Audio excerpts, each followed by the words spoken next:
Assalamualaikum warahmatullahi wabarakatuh. Perkenalkan, nama saya Fazal Dermawan. Di sini saya akan melanjutkan menjelaskan bagian materi saya, yaitu tentang metode ekuitas disesuaikan penuh dan metode biaya. Oke, yang pertama yaitu metode ekuitas disesuaikan penuh. Metode ini digunakan ketika perusahaan induk memiliki pengendalian atas anak perusahaan. Dalam metode ini, induk mengakui bagian laba anak perusahaan sesuai dengan persentase kepemilikannya. Jika terjadi laba antar perusahaan yang belum terrealisasi, misalnya dari penjualan barang antar entitas dalam satu grup, maka laba tersebut harus dikurangkan dari pendapatan dan nilai investasi induk agar tidak terjadi pengakuan laba ganda. Pada tahun berikutnya, ketika laba tersebut benar-benar terrealisasi karena barang sudah dijual ke pihak luar, maka pendapatan dan investasi induk akan disesuaikan kembali naik. Tujuan metode ini adalah untuk memastikan bahwa laporan konsolidasi hanya mencerminkan laba yang benar-benar terjadi, bukan laba dari transaksi internal.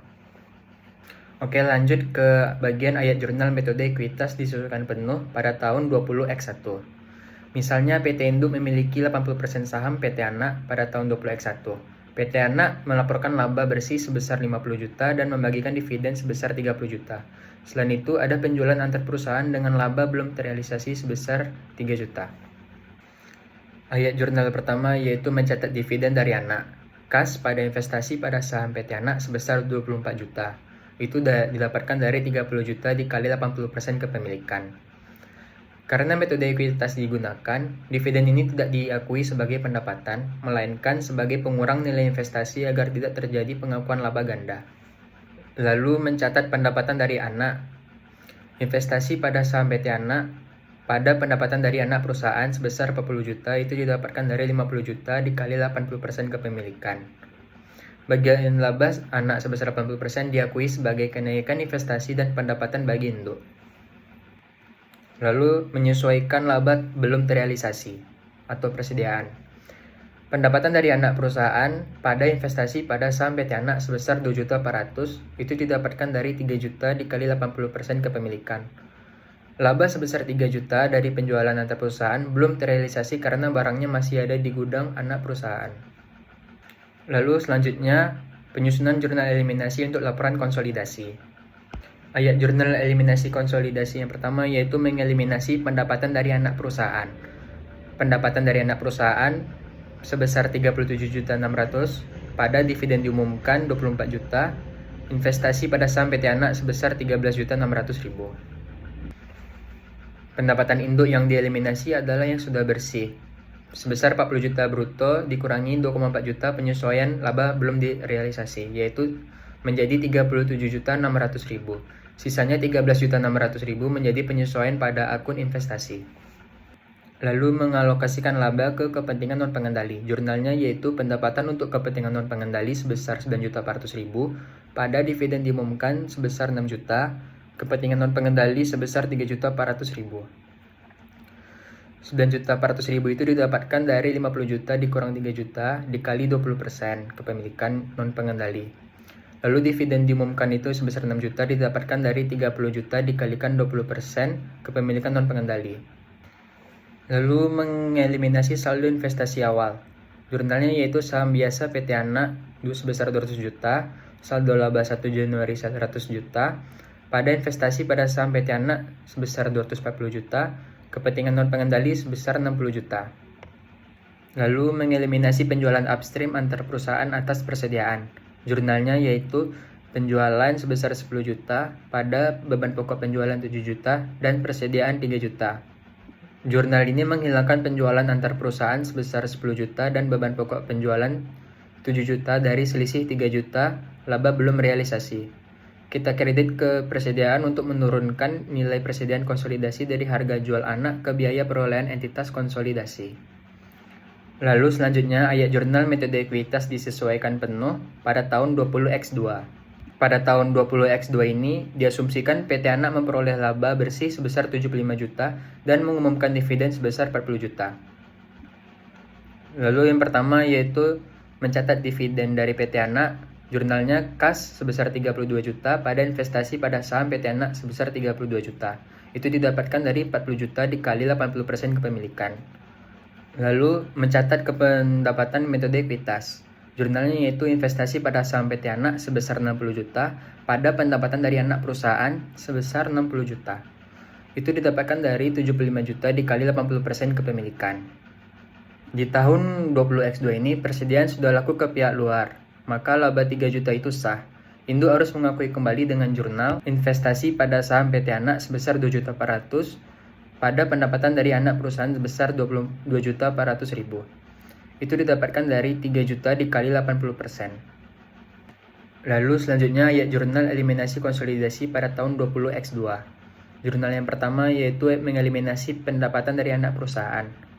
Pendapatan dari anak perusahaan sebesar 62.400.000 pada dividen diumumkan sebesar 32 juta dan investasi pada saham PT Anak sebesar 30.400.000. 62.400.000 itu didapatkan dari laba pada tahun 20X2 sebesar 60 juta ditambah dengan realisasi laba pada tahun 20X1 sebesar 2,4 juta. Lalu mengkreditkan dividen yang diumumkan sebesar 40 juta dikali 80% kepemilikan dan mendapatkan hasilnya sebesar 32 juta. Lalu selisihnya sebesar 30.400.000 menjadi penyesuaian untuk nilai investasi pada saham PT Anak. Jurnal selanjutnya yaitu mengalokasikan laba ke kepentingan non-pengendali.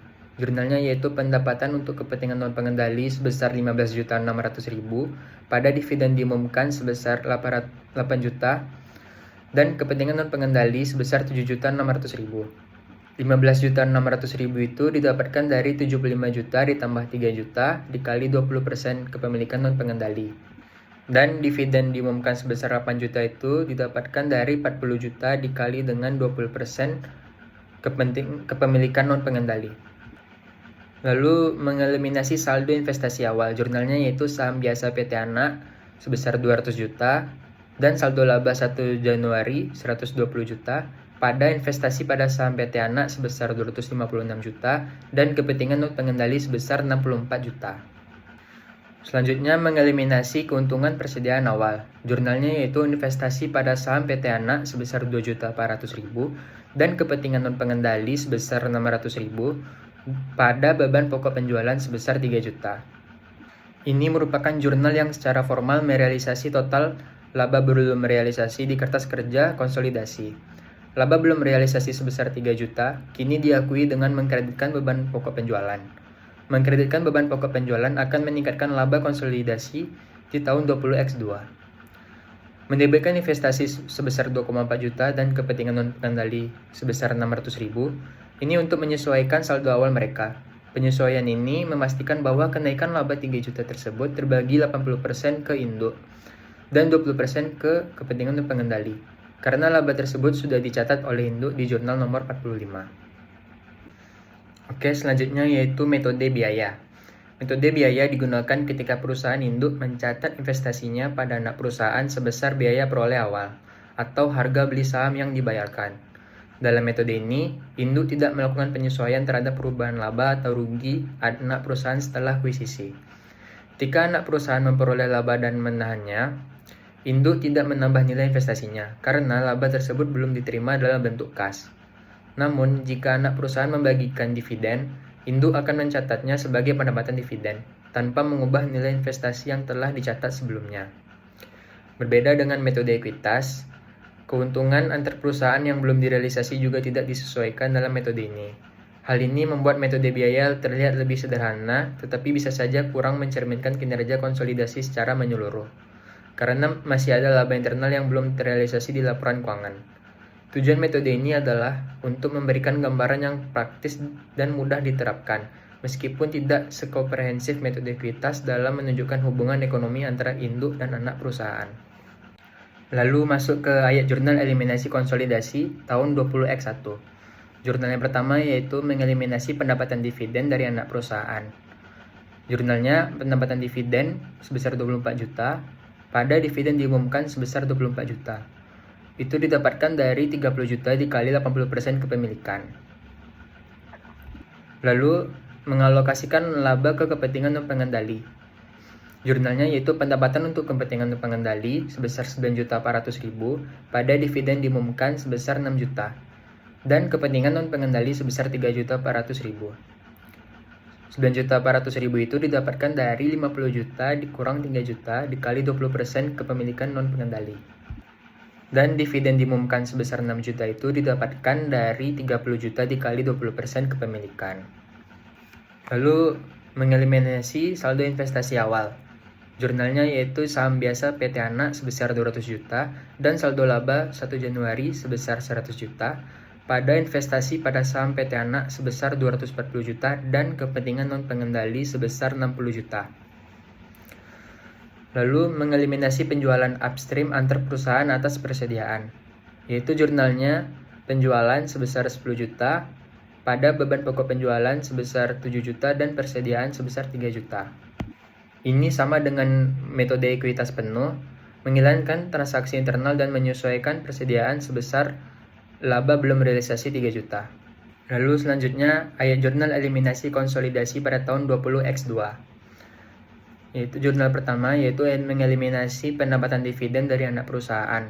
Jurnalnya yaitu pendapatan dividen sebesar 32 juta. Pada dividen diumumkan sebesar 32 juta, itu didapatkan dari 40 juta dikali 80% kepemilikan.